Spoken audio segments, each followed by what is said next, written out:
الحمدللہ رب العالمین والصلو والسلام علی سید المرسلین اما بعد فاعوذ باللہ من الشیطان الرجیم بسم اللہ الرحمن الرحیم الصلاة والسلام علیک یا رسول اللہ وعلی آلک واصحابک یا حبیب اللہ الصلاة والسلام علیک یا نبی اللہ وعلی آلک واصحابک یا نور اللہ. Welcome in our program summary of Tafseer al-Quran. Today we will begin with the third para. The first ayah is from Surah al-Baqarah, ayah number 253. In this ruku, and particularly in this first ayah, Allah Azza wa Jalla has described the ranks and degrees of prophets alayhimus salatu wassalam. Allah Azza wa Jalla has granted a lot of excellences to all of His prophets, but He exalted one upon others. So Allah Azza wa Jalla has described, Bismillahir Rahmanir Rahim, Tilka rusulu faddalna ba'dahum ala ba'd, minhum man kallama Allahu wa rafa'a ba'dahum darajat, wa atayna Isa ibn Maryam al-bayyinati wa ayyadnahu bi ruhil qudus. These are the messengers we have exalted one above the others. Amongst them is someone with whom Allah spoke, and someone is whom Allah elevated in rank. And we gave Isa, the son of Maryam, clear signs, and we helped him with the pure spirit, with the Holy Spirit. In the beginning, Allah Azza wa Jal mentions about all the prophets. Tilka rusul faddalna ba'dahum ala ba'd. We have exalted some of them over others. We believe in all the prophets of Allah, that Allah Azza wa Jal sent many prophets, approximately 125,000 more or less. Allah Azza wa Jal sent these prophets, and we believe in all those, as in the Holy Quran in many places Allah Azza wa Jal has mentioned about us that we believe in all the prophets, and we don't differentiate among them, means in belief, means we have faith in all of them. But as far as the matter of excellence and rank is concerned, there is a difference. There is a difference. Allah Azza wa Jal gave more excellences, and here Allah Azza wa Jal mentioned some of them. As first Allah Azza wa Jal mentioned about that prophet whom Allah spoke. So who is that prophet to whom Allah spoke? Is Musa alayhi salatu wassalam. His title is Kalimullah, the person whom Allah spoke. So Musa alayhi salatu wassalam has that excellence, and he has that excellence from Allah Azza wa Jal, and that is special with him. Then the other, Allah Azza wa Jal mentioned the name Isa bin Maryam. Allah Azza wa Jal granted him many clear signs. What are those clear signs? The miracles of Hazrat Isa alayhi salatu wasalam, which have been mentioned in Surah Ali Imran and many other surahs. So Allah Azza wa Jal granted Isa alayhi salatu wasalam many clear signs. Allah Azza wa Jal granted all the prophets signs, but to some of them Allah Azza wa Jal granted some other miracles, to others Allah Azza wa Jal granted other miracles. And our beloved Prophet sallallahu alaihi wasallam was granted a lot of excellences, and more than any other prophets. And the mentioning of Rasulullah sallallahu alaihi wasallam is here in a very beautiful manner. What is that? Allah Azza wa Jal stated, وَرَفَعَ بَعْضَهُمْ دَرَجَاتٍ. Allah exalted one of them over all the others. Mean, among the prophets, there is a prophet, there is a messenger whom Allah Azza wa Jal exalted and preferred over all others prophet. And who is that prophet and that messenger? That is our beloved Prophet sallallahu ta'ala alayhi wa alihi wasallam. He is the most excellent prophet and messenger of Allah. He is the final prophet and he is the most excellent prophet. So Allah Azza wa Jal granted excellences and ranks and degrees, prophets and messengers. Then the second matter which has been described in this ayah, وَلَوْ شَاءَ اللَّهُ مَقْتَتَلَ الَّذِينَ مِنْ بَعْدِهِمْ مِنْ بَعْدِ مَا جَاءَتْهُمُ الْبَيِّنَاتُ وَلَكِنِ اخْتَلَفُوا فَمِنْهُمْ مَنْ آمَنَ وَمِنْهُمْ مَنْ كَفَرَ. This part of the ayah is about the will of Allah, is about the mashiyat of Allah. Allah Azza wa Jalla has said that if Allah had willed, those who came after them would not have fought with each other after clear signs had come to them. But they differed, but the people differed. Some amongst them remained believer and some became disbeliever. And had Allah so willed, they would not have fought with each other. I mean, if Allah had willed, the people would not have fought with each other. But that was not the scheme of Allah. That was not the plan of Allah. Allah Azza wa Jal has created this world. And He created all the creation because of some particular wisdoms. So, because of those wisdoms, Allah Azza wa Jal did not will that the people won't fight with each other. Allah Azza wa Jal granted the people power, and Allah Azza wa Jal granted them their wishes, their choices. Allah Azza wa Jal granted them power to choose whatever they want. Then Allah Azza wa Jal showed them a right path and a wrong path. Allah Azza wa Jal cleared that path, the right path, from the wrong path, and commanded the people to choose on their own account. Whatever they want to choose, they can choose. But Allah Azza wa Jal is pleased with that path which is straight and right, which is the path of piety, which is the path of righteousness and virtues. Allah Azza wa Jal is pleased with those people who choose this path. But as far as the matter of giving choice is concerned, Allah Azza wa Jal has given choices to all the people. Means it's upon them whether they choose the right path or wrong path. Then in the next ayah, Allah Azza wa Jal has encouraged us to spend our wealth in the path of Allah before that day in which there wouldn't be any training, any bargaining, any intercession for the disbelievers. Which is that day? That is the day of judgment. That is the day of resurrection. And in this way in which Allah Azza wa Jalla has commanded us to spend our wealth in His path, that is very excellent and beautiful way. Allah Azza wa Jalla commanded, Ya ayyuhalladhina amanu anfiqu mimma razaqnakum min qabli an ya'tiya yawmun la bay'un fihi wala khullatun wala shafa'a wal kafiruna humuz zalimun.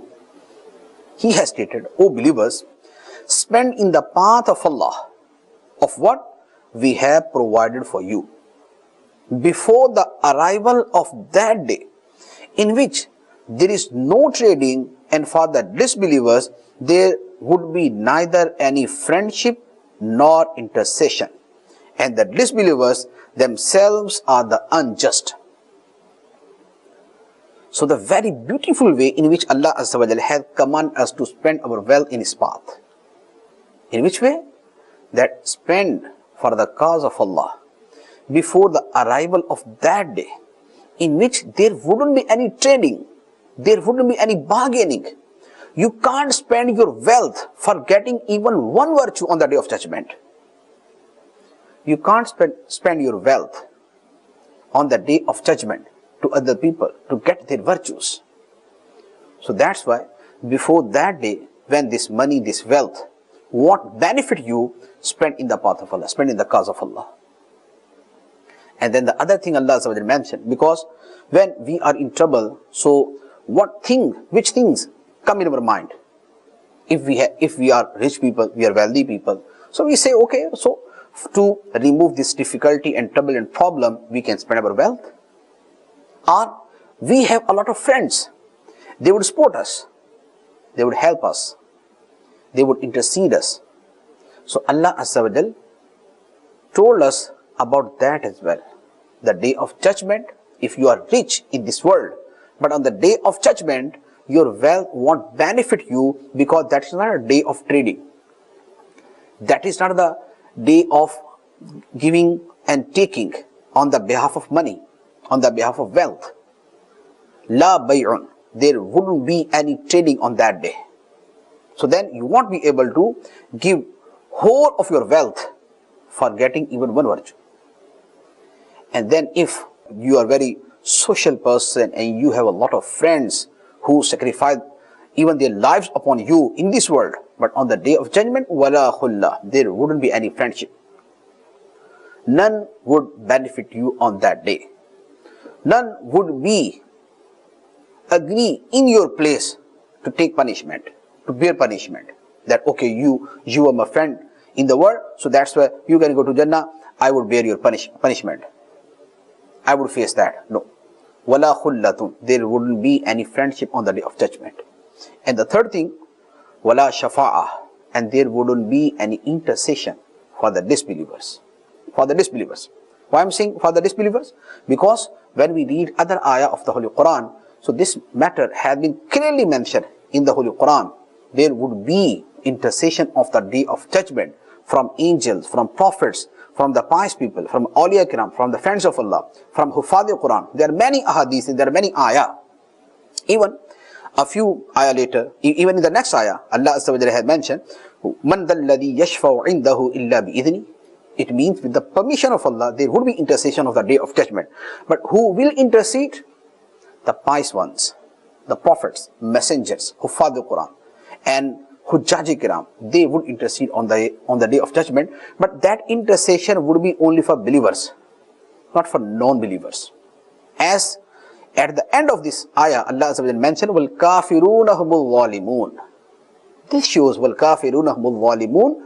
Infidels, disbelievers, non-believers, they are the unjust. So it means this matter of intercession means there wouldn't be any intercession. But for whom? For non-believer. But for Muslim, for believers, so Allah Azza wa Jal will give permission to prophets and his pious bondsmen, and they will intercede for the sinner people, for Muslims, for mu'mins, for believers. And the way in which Allah Azza wa Jal has encouraged us to spend in his path. This encouragement and this matter is not only for spending wealth in the path of Allah. If we think with the depth of our mind, so we can understand that on the day of judgment, as there wouldn't be any trading, so similarly there wouldn't be any prayer as well. We can offer prayer in this world. We can observe fasting in this world. We can do virtues in this world. We can adopt piety in this world. On the day of judgment, we won't be allowed to offer prayer for getting virtues. We won't be given permission to do any virtue on that day. So that's why, as Allah has commanded us to spend our wealth in this world, because on the day of judgment, this wealth wouldn't be beneficial. So similarly, nothing could be done on the day of judgment in the form of virtue. So that's why in this world we can do virtue. So means whatever possible for us, we must do that before the day. La bay'un fihi wala khullatun wala shafa'ah. The next ayah is one of the most ayat of the Holy Quran. That ayah is called Ayatul Kursi. Very famous ayah. That is about the exaltedness of Almighty Allah. That is about the attributes of Allah.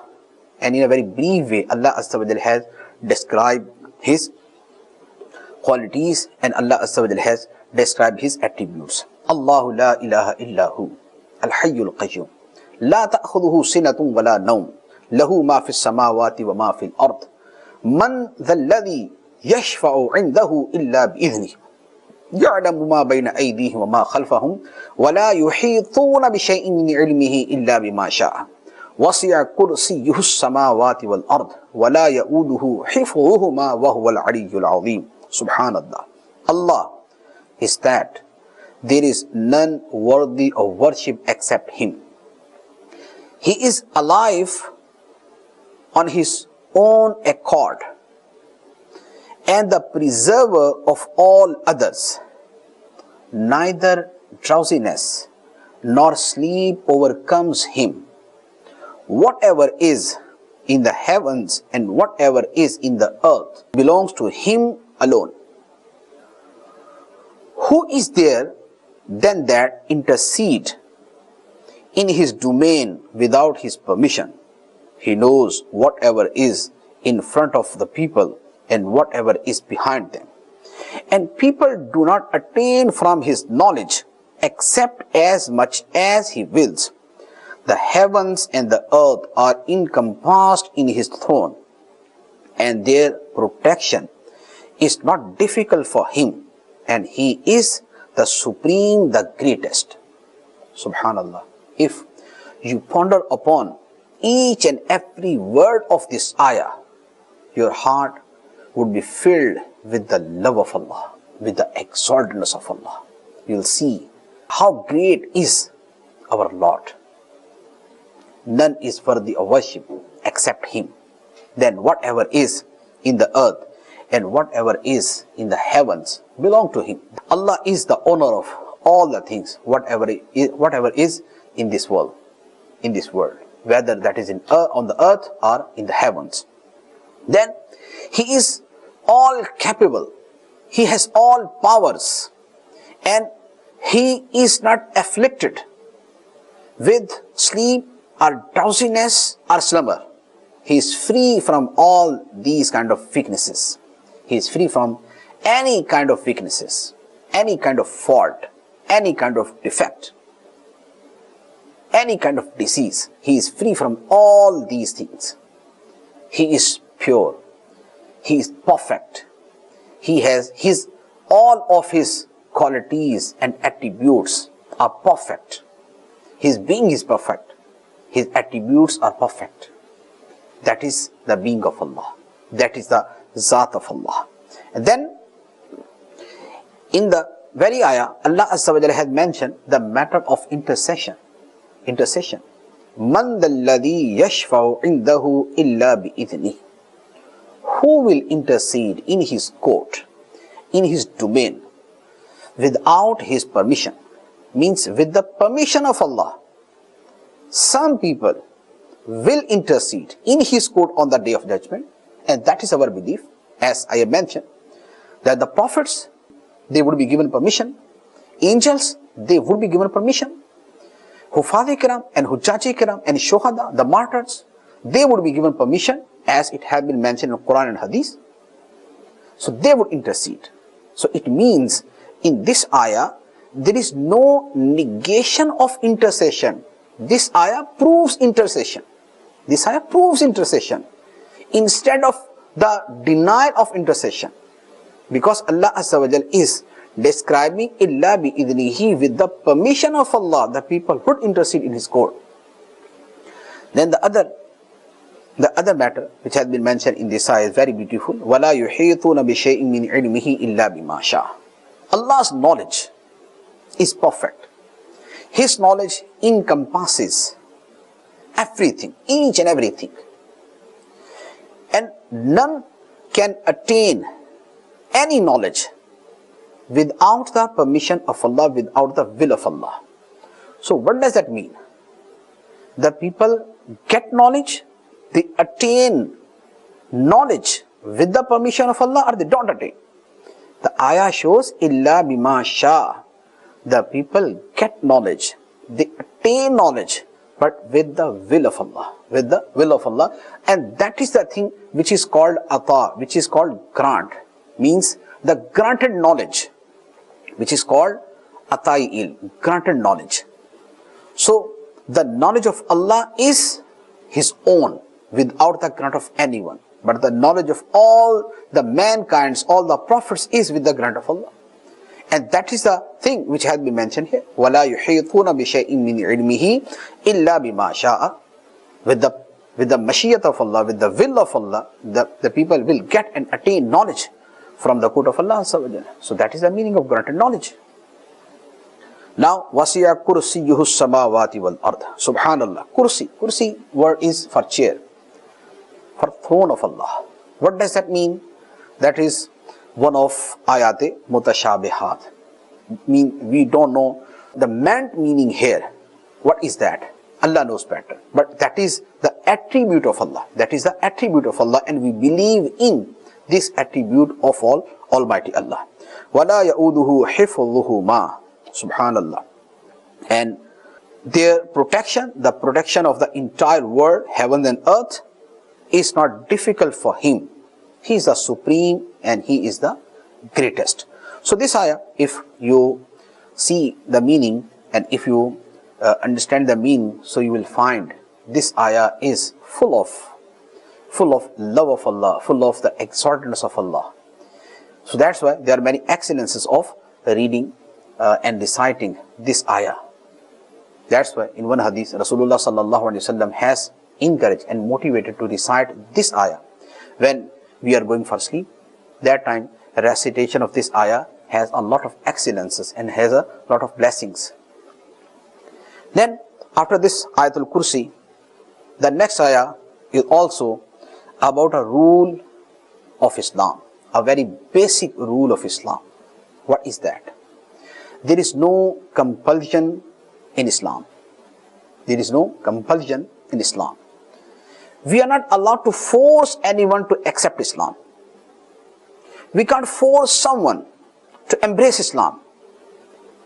Even we can't force our own children to accept Islam if they were not. For example, if someone accepted Islam and his children and his family are not Muslims, so he is not allowed to force his family. He can encourage them. He can encourage them. And he can motivate them. He can make them understand about Islam. He can tell them the blessings of Islam. He can warn them about the consequences of their infidelity. But he can't force them. He can't beat them. He can force them to embrace Islam. So that is the basic rule of Islam. And the cause and the reason of the revelation of this ayah is that when in Madinatul Munawwara, Ansar Sahaba Kiram, who supported Sahaba Kiram, Muhajirin, immigrants, so when they accepted Islam, so some of them forced their children to accept Islam. Then Allah Azza wa Jal revealed this ayah. There is no compulsion in Islam, in religion. It's upon the people. It's upon them. Whether they accept Islam or not, that is their matter. That is their matter with Allah. You can tell them the blessings and the excellences of Islam. You can motivate them. You can encourage them. You can invite them. You can take them to somewhere where the excellences of Islam are mentioned. So you can make your efforts, but forcing someone is not allowed for us. So that is the basic rule of Islam. So that's why those people who say Islam was spreaded and preached with sword, that is entirely wrong. That is entirely wrong. Sword was not used for that purpose. People accepted Islam because of the teachings, because of the teaching, the beautiful teaching of Islam, because of the manners of Islam, because of the facts of Islam. The true teaching, the right teachings of Islam, people accepted Islam. Sword was not used for that. And it is not allowed now to use any kind of force to make the people Muslims. It's upon them. We will leave them on their beliefs. Whatever they choose, whatever they want to choose, so they are on their own accord. They are on their own will, on wish, on choice. So Allah Azza wa Jalla has described, لا إكراه في الدين قد تبين الرشد من الغي فمن يكفر بالطاغوت ويؤمن بالله فقد استمسك بالعروة الوثقى لا انفصام لها والله سميع عليم. There is no compulsion at all in religion of Islam. Undoubtedly, the right path has become very distinct from misguidance. And whoever rejects the devil and believes in Allah, he has grasped a very firm knot which is never to be broken. And Allah is all hearing, all knowing. So these words should be kept in mind. La ikraha fid deen. There is no compulsion at all in religion of Islam. Then the other thing, Allah Azza wa Jalla mentioned that why there is no compulsion in Islam, there is no compulsion in religion, because Allah Azza wa Jalla has described, He has described guidance through Quran, and Allah Azza wa Jalla has clearly mentioned the difference between guidance and deviance, the misguidedness. So now it's upon people, because they have seen both paths. They have seen both paths. So now it's upon their choice what they choose. And then whosoever firmly holds Islam, the rope of Allah, wholly from Islam, the rope of Allah, and rejects the devil, so he has grasped a very firm knot, which is never to be broken. So who has accepted Islam, so he has held a very firm knot in his hand. Then those people who believe and who have believed, so Allah Azza wa Jal is their guardian.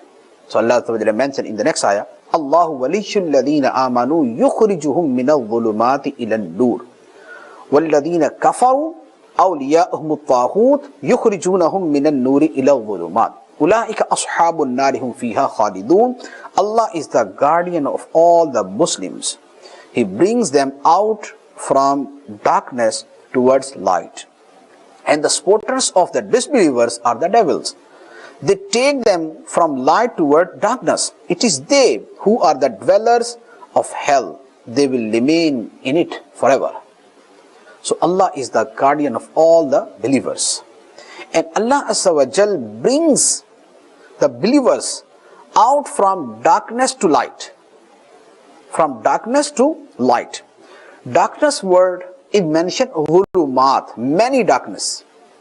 And the word nur is singular. The dhulumat is plural and the word nur is singular, because Islam is one. The accepted religion is one. The religion of Allah is one, that which is Islam. So that is light, and light is only one. The light of Islam, the light of religion, the light of religion of Allah. So that's why the word nur is singular here. And darkness, the disbelieving, the infidelity, so they have many kinds. The people are infidels because of this religion, that religion, that religion, that religion. There are many religions. So light is one, and zulumat, darkness, are many. Allah Azza wa Jal brings the believers from all kinds of darkness towards light. But on the other hand, those people who are non-believers, who are disbelievers, so what are those? Their friends, their supporters, their helpers are taghut, devil. And devil takes the people from light to any kind of darkness, many kind of darknesses. He takes people from light to darknesses. Now in the next ruku, the ruku number 3, in this ruku Allah Azza wa Jalla has described 3 stories, very interesting and full of lesson, and very beautiful stories of Hazrat Ibrahim alayhi salatu wasalam and Hazrat Uzair alayhi salatu wasalam. 2 stories are of Hazrat Ibrahim alayhi salatu wasalam, and 1 story is of Hazrat Uzair alayhi salatu wasalam. The first story is the argument of Hazrat Ibrahim alayhi salatu wasalam with the king of that time, Namrud. Namrud was king at the time of Hazrat Ibrahim alayhi salatu wasalam. And when Hazrat Ibrahim alayhi salatu wasalam started preaching and conveying the message of Tawheed, so the people stood up against him and they complained in the court of their king, Namrud. And he called for Hazrat Ibrahim alayhi salatu wasalam. Ibrahim alayhi salatu wasalam was produced there, and Ibrahim alayhi salatu wasalam talked to him. Now, what Namrud said to Ibrahim alayhi salatu wasalam, Allah Azza wa Jalla mentioned in this place. So he stated, أَلَمْ تَرَ إِلَى الَّذِي حَاجَّ إِبْرَاهِيمَ فِي رَبِّهِ أَنْ آتَاهُ اللَّهُ الْمُلْكَ إِذْ قَالَ إِبْرَاهِيمُ رَبِّيَ الَّذِي يُحْيِي وَيُمِيتُ قَالَ أَنَا أُحْيِي وَأُمِيتُ قَالَ إِبْرَاهِيمُ فَإِنَّ اللَّهَ يَأْتِي بِالشَّمْسِ مِنَ الْمَشْرِقِ فَأْتِ بِهَا مِنَ الْمَغْرِبِ فَبُهِتَ الَّذِي كَفَرَ وَاللَّهُ لَا يَهْدِي الْقَوْمَ الظَّالِمِينَ. O beloved Prophet, did you not see him, Namrud, who clashed with Ibrahim, who argued with Ibrahim concerning his Lord, merely because Allah had given him the kingdom? When Ibrahim said, my Lord is he who gives life and causes death, Namrud answered, I give life and cause death.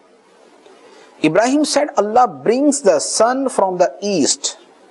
You should bring it from the west. So the disbelievers was utterly confounded. And Allah does not guide the unjust. That is the story of that debate. So it is obvious the whole discussion was very lengthy. That was very lengthy, but Allah Azza wa Jalla have mentioned only that portion which is useful for us, which is beneficial for us. He argued with Ibrahim alayhi salatu wasalam. Why? Because he was king. Because Allah Azza wa Jalla had granted him kingdom. So because of that power, because of that kingdom, and because of that kingship, so he started arguing against Hazrat Ibrahim alayhi salatu wasalam, and he called for Ibrahim alayhi salatu wasalam, and Ibrahim alayhi salatu wasalam described his first proof, his first dalil, that my Lord is that who gives life to death, and who causes people to die as well. So that King Namrud, so he couldn't understand what Ibrahim alayhi salatu wasalam saying. So he called for one prisoner and he made him free. And one person who were innocent, he killed him, and he said, look, I have killed a person, so I caused him to die, and I made that person free. It means I gave him life. Ibrahim alayhi salatu wasalam understood. This whole person couldn't understand what I am saying. Giving life to dead and causing someone to die is something else, and making a prisoner free and killing a person is entirely different. So he is unable to understand what I am saying, what I am arguing. Then Ibrahim alayhi salatu wasalam gave him the other argument, gave him other proof. Ibrahim alayhi salatu wasalam said, فَإِنَّ اللَّهَ يَأْتِي بِالشَّمْسِ مِنَ الْمَشْرِقِ فَأْتِ بِهَا مِنَ الْمَغْرِبِ. My Lord is he who brings the sun from the east. So if you claim that you are Lord and you are worthy of worship, so bring the sun from the west. Mean the entire system of this world is run by the power of Allah.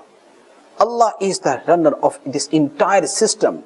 If you claim that you are Lord, if you claim that you are Lord and you are worthy of worship, so then do something different and change the system and do differently from what Allah does. So when he listened that argument of Hazrat Ibrahim alayhi salatu wasalam, so he was kept silent. He couldn't speak even one word upon that. And Allah Azza wa Jalla mentions, فَبُهِتَ الَّذِي كَفَرَ. So the disbeliever was utterly confounded. He couldn't speak. He couldn't give any argument against that. But he didn't accept belief as well.